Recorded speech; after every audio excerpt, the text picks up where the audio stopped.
여러분, 오늘 본문이 좀 어렵다 이렇게 생각할 수 있습니다. 왜냐하면 이런 바울이라고 하는 분은 학자잖아요. 대학자거든요. 여러분, 교수님의 강의가 만만치 않다는 경험이 아마 있을 겁니다.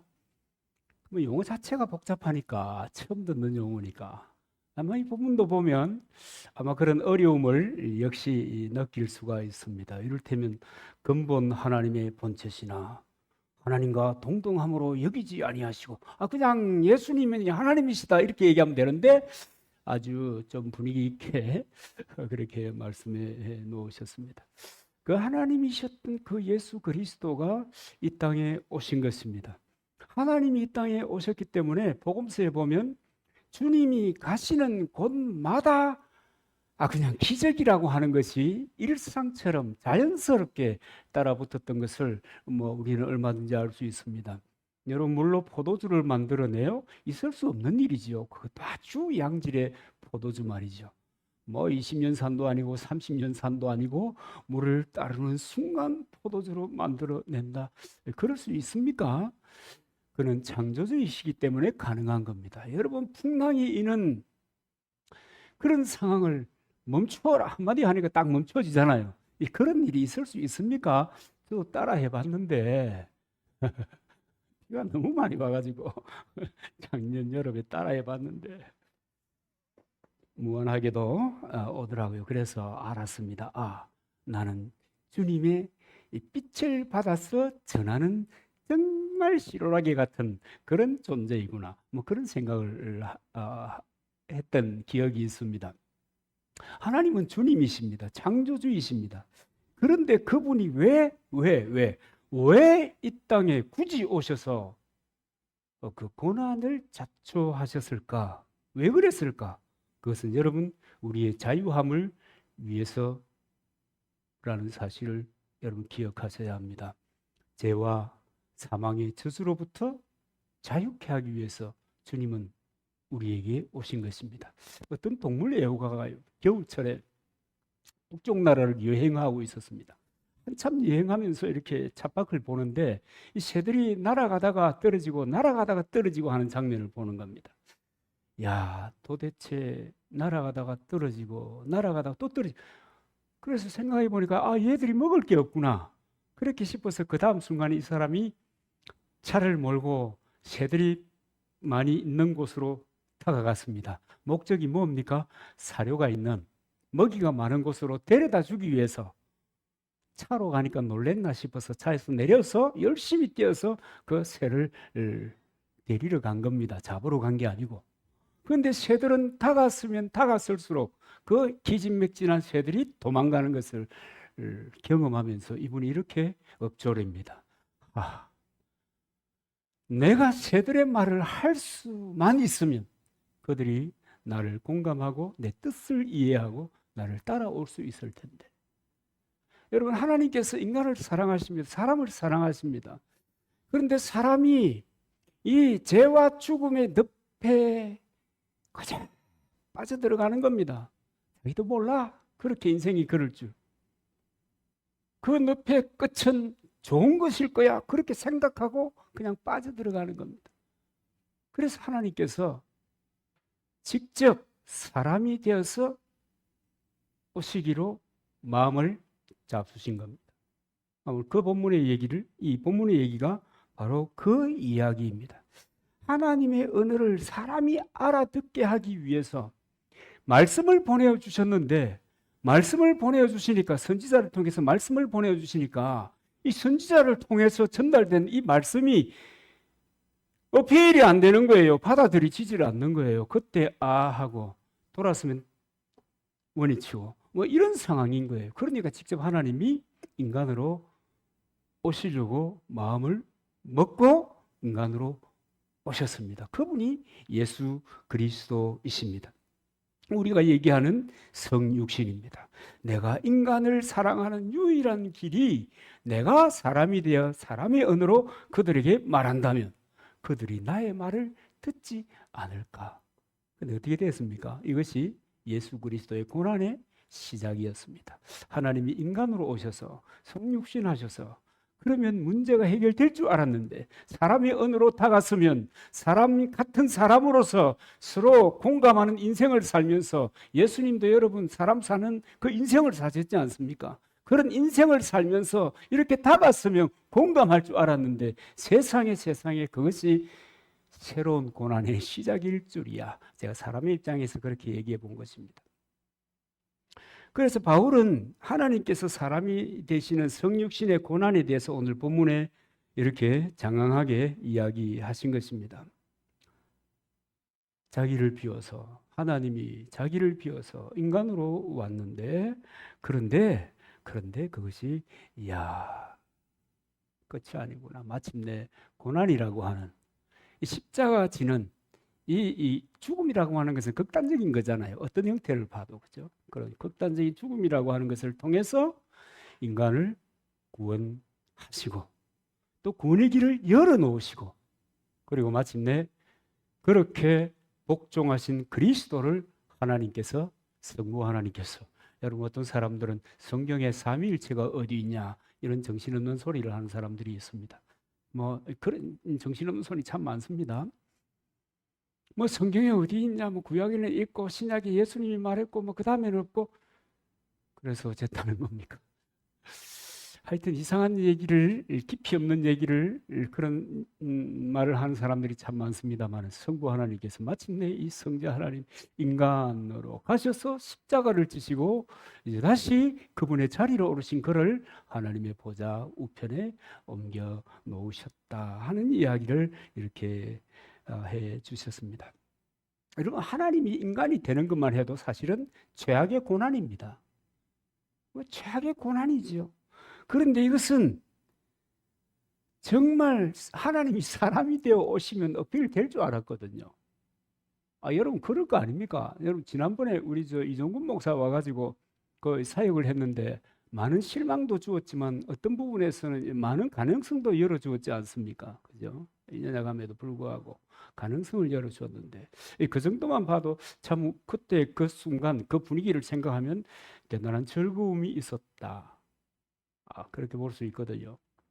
근데 하나님이 인간으로 오셔서 이 말할 수 없는 뭐 절대적인 기적, 뭐 이런 일들을 통해서 그들에게 베푸시고 천국 복음을 얘기해 주었음에도 불구하고 그는 고난의 삶을 살아가는 기막힌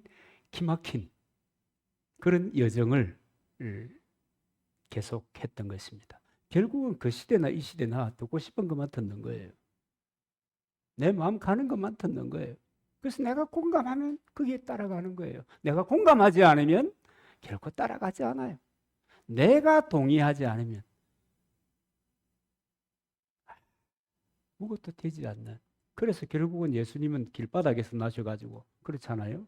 그죠? 호구조사를 위해서 베들레헴이 와가지고 구유, 기록대로 하면 뭐 베들레헴 말구유에서 이렇게 출생하잖아요. 길바닥에서 태어나고 길바닥에서 살고 길바닥에서 돌아갔어요. 그런가 하면 예수님은 좀 철저하게 빗장이 같아요. 왜냐하면 마리아의, 동정녀 마리아의 태를 빌어서 출생을 하잖아요. 그럼 죽으면 어때요? 아리마대 요셉의 무덤을 빌어서 가잖아요. 출생부터 우리의 관점에서 마지막 순간까지도 그리스도 예수, 그는 고난의 삶의 연속이었습니다. 그러니 여러분, 예수님이 경험하는 이 고난의 강도라고 하는 것은 우리가 상상하기가 어려운 거예요. 여러분 단기 선교 가봤어요? 우리 교회적으로는 단기 선교를 가본 적이 없습니다. 여러분 외국에 나가보면, 뭐 굳이 단기 선교가 아니라도 외국에 나가보면 재미있잖아요. 뭐 3박 4일, 4박 5일, 뭐 한 2주일 재미있어요. 좀 고생스럽긴 하지만. 그러나 여러분 그곳에 가서 뭐 이를테면 산다고 생각해 보세요. 여러분 아프리카에 단기 선교를 갔는데 잠시 동안 의료사역의 협력팀으로 쓰임 받았어요. 그런데 내가 거기서 산다고 하면 얼마나 많은 복잡한 문제가 생기는지 몰라요. 이 문화적인 차이라고 하는 것은요, 이 또 경제적인 차이라고 하는 것은요, 사실은 굉장히 압박이 큰 거예요.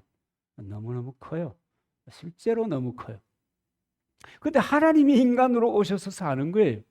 하나님이 사람의 모습으로 사는 거예요. 또 길바닥을 전전하다가 빌어서 살다가 끝나는 거예요. 우리 집떠나면 그 시기다고 우리 얘기하잖아요. 꼭 그런 인생을 사신 것 같은 분이 예수님이세요. 예수님께서 이 땅을 사시는 그 자체가 그러니까 고난이었어요. 여러분 이해되세요? 예수님이 어떻게 고난 당하셨는가에 대해서 좀 이해가 옵니까? 저는요 이해를 많이 하는 편입니다. 신학교를 갔어요. 신학교는 천사들이 사는 곳인 줄 알았는데 천사들 절대 아니고요. 그 다음에 이제 교육자가 됐어요. 이제 교육자가 되면 교인들이 전부 다 뭐라고 해요? 교육전도사님 요래 안 하고 그냥 전도사님, 마치 어떤 특별한 성직자나 된 것처럼 이렇게 부르잖아요.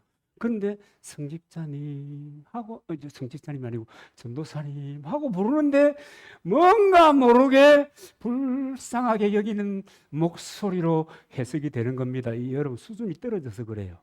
듣는 사람이. 그죠? 듣는 사람이 수준이 떨어져서 그래요.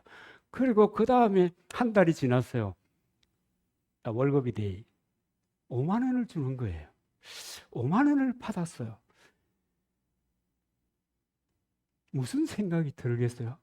교역자가 되는 순간 거지구나. 그래서 고난이라고 하는구나. 십자가를 내 가지고 주를 따라가도다. 아이고, 이거 예산일이 아니구나. 그때 알았어요.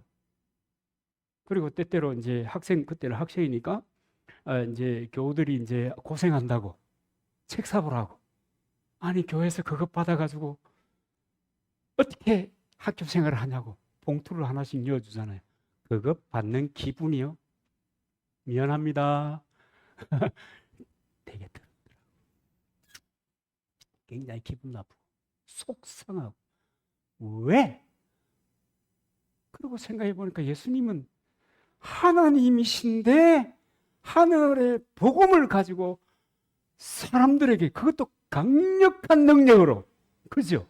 강력한 능력으로 복음을 전하시는데 틈만 남은 사람들이 그런 거예요. 그래서 제가 알았죠. 수준이 낮구나. 틀을 벗지 못했구나. 여러분, 그래서 그랬구나. 좀 공감이라는 것을 하게 되셨습니다. 예수님이 어떤 분이셔? 정말 살아갈 때 모습은 여러분 복음서를 읽어보면 감동 그 자체잖아요. 놀라움 그 자체잖아요. 세상에 악수하고 안수기도도 안 하고 야 이렇게 해도 안 하는데 그냥 옷깃만 스쳐도 기적이 일어나는 그런 분이잖아요. 그러면서 그분이 또 뭐라고 얘기해요? 내가 지금 하늘로 올라가면 내가 하던 일을 너희들도 할 것인데 더 큰 일도 할 것이다. 어마어마한 꿈, 어마어마한 하나님의 그 사역의 능력에 대한 위임을 하시잖아요. 그런데 그분의 살아가는 삶의 모습은 세상에는 사람이 뜨면 얼마나 바뀌는지 몰라요. 여러분, 가수가 떴어요. 그 가수가 떴더니 무명의 실용음악과 졸업하고 있다가 갑자기 떴어요. 그 친구 누군지 여러분 잘 모르실 거야. 뭐 얼마 되지도 않아서 강남의 뷰가 좋은 100억짜리 아파트를 매입했대요. 세상에 여러분 영향력을 발휘하는 이런 사람들은 그런 것들이 따라오는데 예수님은 놀라운 능력을, 놀라운 은혜를 어떻게 하면 천국으로 갈 수 있을는지, 어떻게 하면 하나님의 사람으로 하나님의 권능 가운데 붙잡혀서 살아갈 수 있을는지, 정말 인간의 행복을 위해서, 인간의 문제를 해결해 주기 위해서 길바닥에서 지내면서 그렇게 사역하셨는데 틈만 나면 죽이려고 하는 게 누가요? 누구겠어요? 우리 너무 잘 알잖아요. 서기관과 바리새인. 좀 뭔가 힘 좀 쓴다고 하는 사람들은 예수만 있으면, 기회만 있으면 죽이려고 예수님을 따라다니는 겁니다. 흠잡으려고.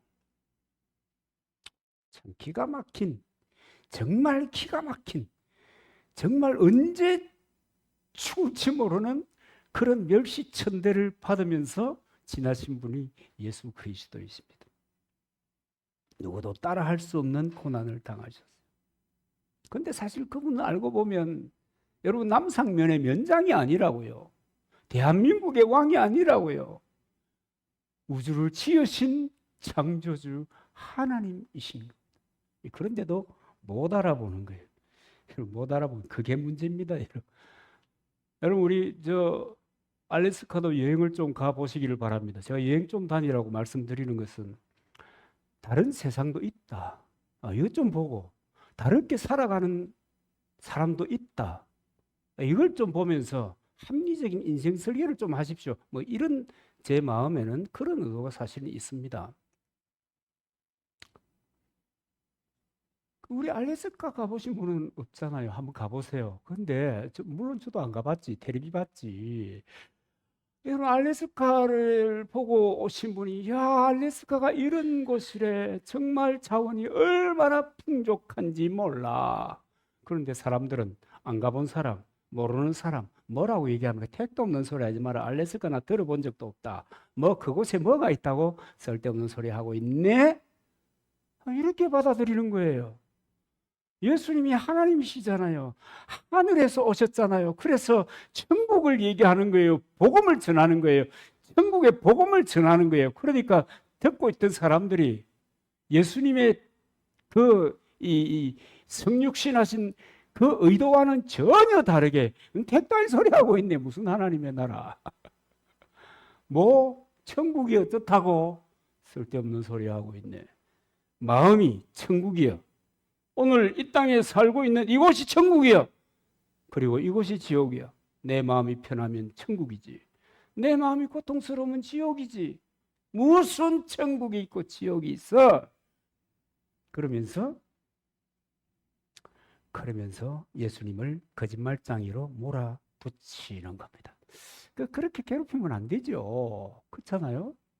내가 모른다고 해서, 내가 받아들일 수 없다고 해서 비난하면 안 되는 거죠. 그런 세계가 있구나, 있는 모양이다. 저분이 저렇게 목숨 걸고 얘기하는 거 보니까 그래. 특별히 그 유태인들은 구약의 이야기를 알잖아요. 전해 들어서 알잖아요. 그러니까 야 성경에도 그런 게 있었어. 그래. 언젠가 메시아가 온다고 했어. 그리고 그 메시아가 천국 복음을 전해줄 거라고 했어. 뭐 우리 시대 같으면. 성경에 그렇게 얘기하고 있어. 중동 지역의 한 젊은이의 얘기가 아니고 하나님이 인간으로 오신 분이 맞아 하고 받아들이는 사람은 그리스도인이 된 겁니다. 받아들이는 사람. 못 받아들이는 사람은 택도 없는 소리 하네 이런 거예요. 최근에 만난 어떤 분이 그러더라고요. 우리 예배당 당원하면 어떻겠습니까? 예수 믿고 제가 그렇게 얘기하거든요. 요새는 정치 시대가 돼가지고 예배당 당원합시다. 민주당도 그렇고 국힘당도 그렇고 알고 보면 다 백성을 위한 당이라고 하는 것이 나와줘야 되는데 하나는 이상하고 하나는 좀 그렇긴 한데 막 그냥 예배당 합시다. 예수 믿고. 복잡한데. 그랬더니 그분이 뭐라고 얘기한 줄 아세요? 아니 저를 못 믿는데 어떻게 신을 믿습니까? 그럼 니를 못 믿지. 당연하지. 첫째로 능력이 있나? 에? 그 인생을 사는 동안에 뭘 이루어 놓은 게 있나?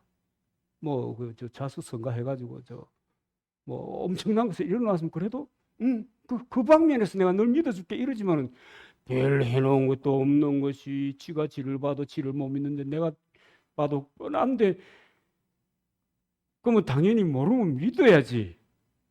아는 사람 얘기하면 받아들여야지.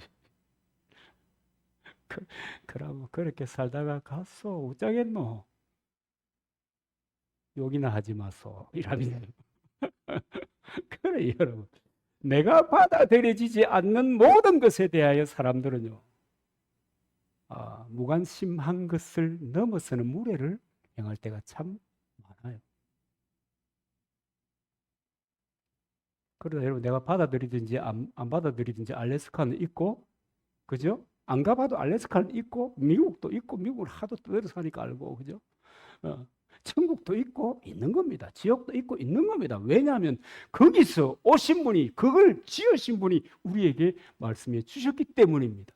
그 지으신 이가 사람으로 오셔서 인간의 언어로 말해도 안 듣고, 선지자를 통해서 말해도 안 듣고, 직접 오셔서 말해도 안 듣고, 이거 그래서 예수님이 복음서를 읽어보시면 이런 말씀하세요. 믿는 자를 보겠느냐. 그 마지막 때가 되면 믿는 자를 보겠느냐. 그런 얘기 하거든요. 정말 불신의 세상인 것입니다. 그런데 이 천국에 오셔서 천국 얘기를 하시는 이분을 마침내 그 예수님의 고난의 정점은 십자가이지 않습니까? 십자가에 매달아 버리는 겁니다. 여러분, 십자가 형벌이라고 하는 것은 우리가 아는 것처럼 페르시아에서 시작이 됐어요. 그죠? 알렉산더 대왕이 애국가 카르타고에 가지고 갔는데 역시 이제 로마에게까지 전수가 돼 가지고 사형 제도로 이제 정착이 됐습니다. 그 콘스탄틴 황제라고 하는 분이 이거 너무 잔인하니까 여러분 십자가에 매달려 가지고 있으면 새들이 독수리가 날아와서 파먹잖아요. 피를 흘리잖아요. 땅에서부터 온갖 피냄새를 맡은 벌레들이요. 여러분 그 나무에 시커먼 벌레 있는 거 여러분 아십니까? 그런 거 봤습니까? 밤나무에 겨울 또는 뭐 밤나무 아이들라도 보면 시커먼 벌레들이 빼곡하게 붙어 있는 장면을 볼 수가 있습니다. 촌에 오니까 저도 그걸 봤는데요. 그 나무에 진액이 나오기 시작하면 그싹 올라가서 거기 기생해서 그거 뜯어먹고 사는 거예요. 그 벌레들이 십자가에 매달린 사람들이 올라와서. 그러니까 로마에서는 이 콘스탄틴이 십자가 처형을 없애버렸습니다. 뭐 노예, 외국인, 반역자 이런 사람들 빼고 이런 사람 예외로 십자가형에 치르고 말죠. 그리고 실제로 그 예수님과 함께 십자가에 못 박혔던 두 사람은 안 죽어가지고 다리를 그래가지고 이렇게 죽게 하는 아주 치명적인 사형 제도가 십자가인데요. 그런데 이 십자가의 죽음을 예수님이 죽으신 것입니다. 참 이 무슨 일이 이런 일이 있습니까, 그죠?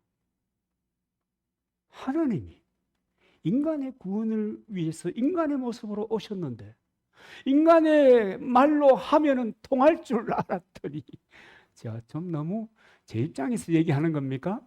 받아들여지지 않고 마침내 죽음이라고 하는 이 상황을 통해서 이제 그 고난의 정점을 찍는 것입니다.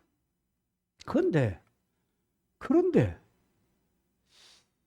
이 예수의 십자가가 어느 순간부터 어떤 사람들에 의해서 이것은 그가 막연하게 자초한 그의 잘못을 통해서 자초한 그런 고난이 아니었다는 것을 깨닫기를 시작하는 겁니다. 성령 받은 사도들이 그것을 먼저 깨달은 거죠. 오순절날 성령 받은 사도들이 그것을 깨닫고 나니까 첫 번째 일어난 현상이 두려움이라는 것이 없어졌습니다. 세상에 대한 두려움. 오직 주님과 함께 주의 나라를 위해서 그 어디까지 여러분 어떤 두려움까지 없어진 줄 아십니까? 죽음에 대한 두려움까지 다 없어져 버렸습니다. 여러분 세상살이 하는데 겁내지 않으면 다 갑니다. 제가 늘 강조하는 거 있잖아요. 그리스도인은 하나님이 나와 함께 하심을 믿는 사람. 예수 그리스도를 믿을 때 그분이 내 속에 오셔서 나와 함께 하고 계신다. 그 믿음이 있으면, 그 확신이 있으면 세상에 거칠 게 뭐 있어요? 힘든 것도 그냥 치고 나가면 되고, 어려운 거, 두려움이 문제거든요. 두려움이. 그것 때문에 망설이다가 평생을 망설이고 사는 거예요, 사람. 그러다가 하나님이 그의 역량을 이만큼으로 만들었는데, 이 두려움이 있으면 이렇게 되어버리는 거예요. 그래서 보잘것없는 인생으로 보잘것없이 살다가 보잘것없이 끝나버리는 거예요. 여러분, 두려움이 사라지는 거예요.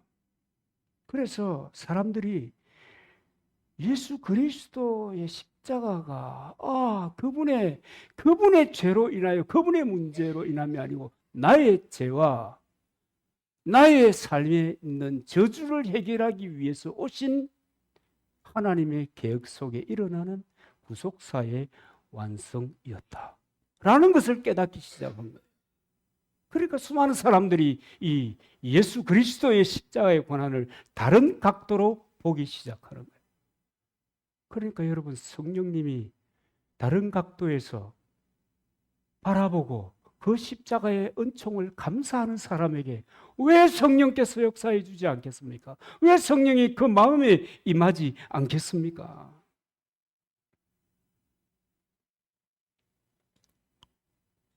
그래서 수많은 사람들이 십자가를 바라보면서 감격하고 감사하는 겁니다.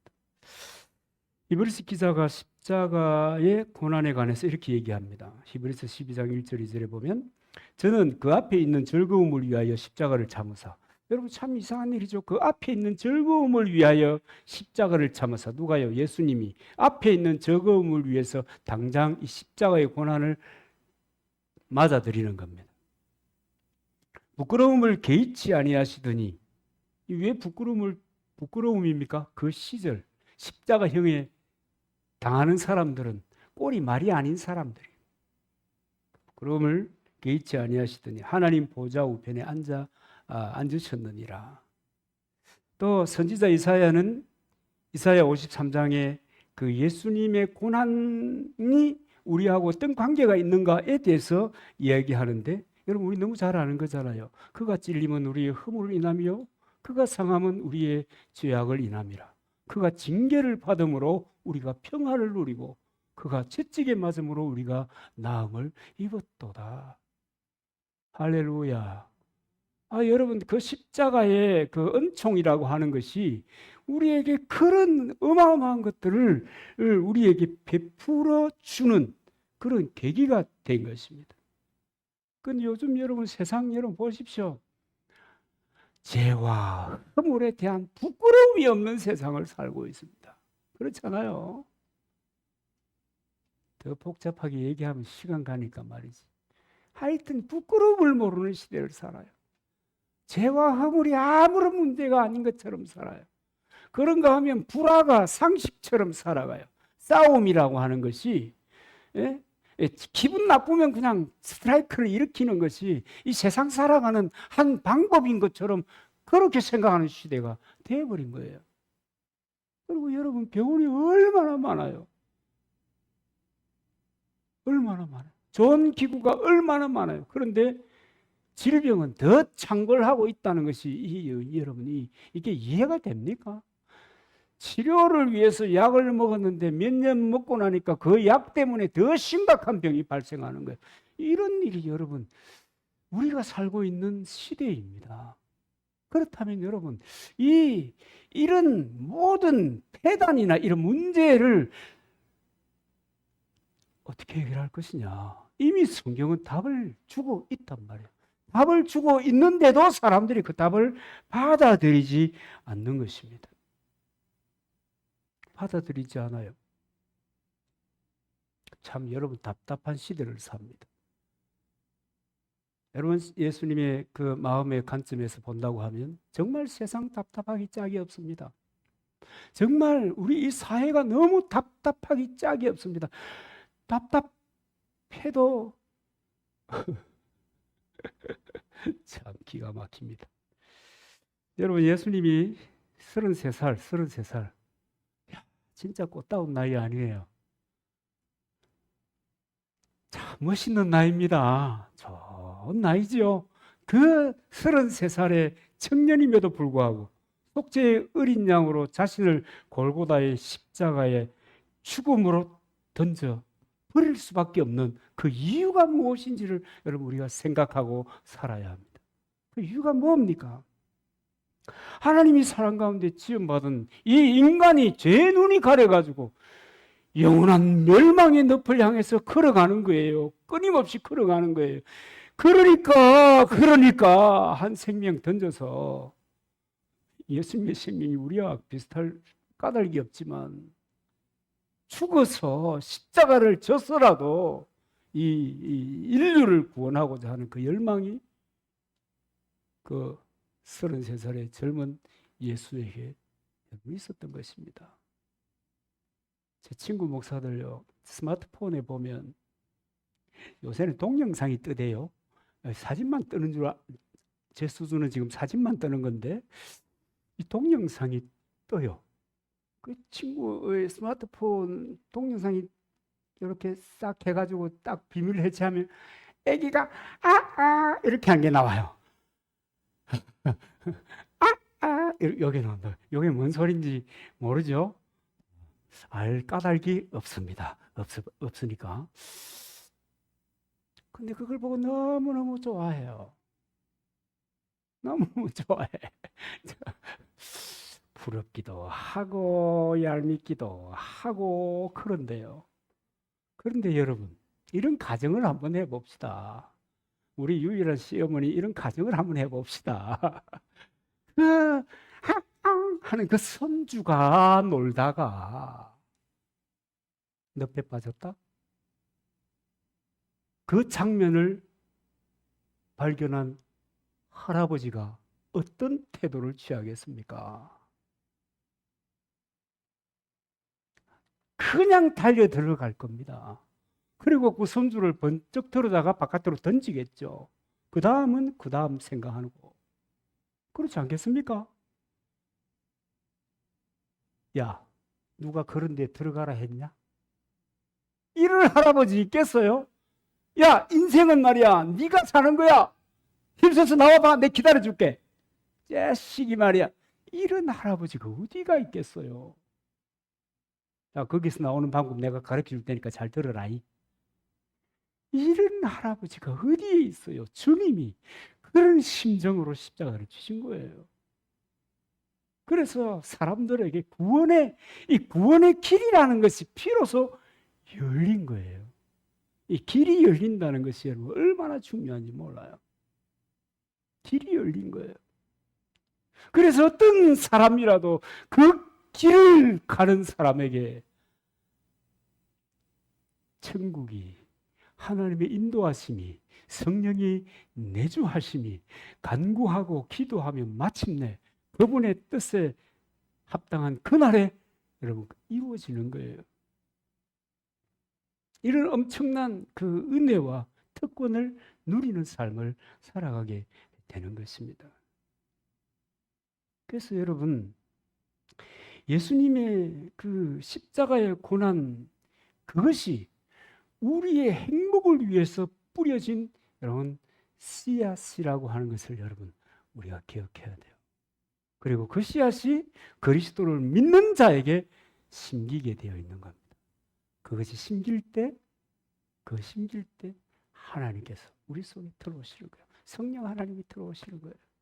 그래서 그분이 우리와 함께 살아가는 겁니다. 예수 그리스도의 고난은 때때로 우리들이 겪는 내 연약함으로 겪는 내 부족함과 내 경륜 없음으로 겪는 그런 고난과는 차원이 다른 것입니다. 그 주님의 고난 때문에 수많은 사람들이 죄사함 받고 평화를 누리고 고침을 받고 있는 것입니다. 그래서 여러분 오늘 이 본문과 이사야 53장 5절을 여러분 우리가 늘 묵상하며 살면 하나님이 이같이 나를 사랑하셨구나라고 하는 마음이 여러분 들지 않을 수 있겠습니까? 하나님이 이같이 나를 사랑하셨으니 내 인생에 대한 하나님의 관심은 또 어떻겠냐 말이죠. 그러니까 여러분, 너무 못 되는 척하지 마시라고. 주님을 인정하면, 그래서 그를 존중히 여기면 그분이 우리의 입술의 고백조차도 놓치지 않고 축복하시는 분이십니다. 이 은혜가 저와 여러분에게 있기를 축복합니다.